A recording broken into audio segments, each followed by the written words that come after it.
Samantala, mahina pa rin po ang ating piso sa palitan kontra dolyar. Kung good news po ito sa mga umaasa sa OFW remittance, bad news naman daw yan sa mga importer. Pero ano nga ba ang tingin dito ng mga eksperto? Alamin sa balitang hatid ni Ivan Mayrina.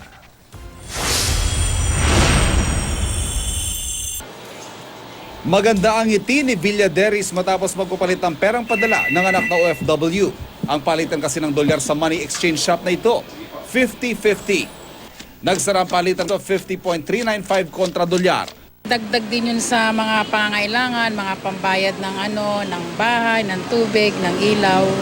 So malaki. Isa lamang si Aling Villa sa tinutustusan ng may 8 hanggang 10 milyong OFW sa bansa. Kung halimbawa noong taong 2015 nang huling naglaro ang palitan sa 45 pesos kada dolyar, 4,500 lang ang katumbas ng kanilang $100.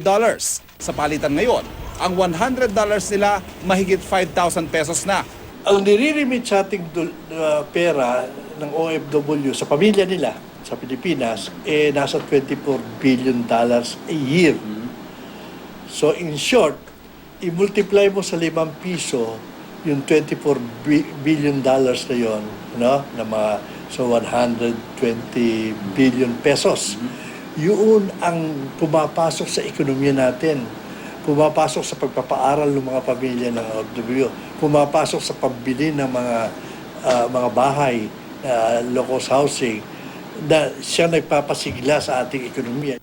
Isa pang nabubuhayan sa paghina ng piso ang mga exporter.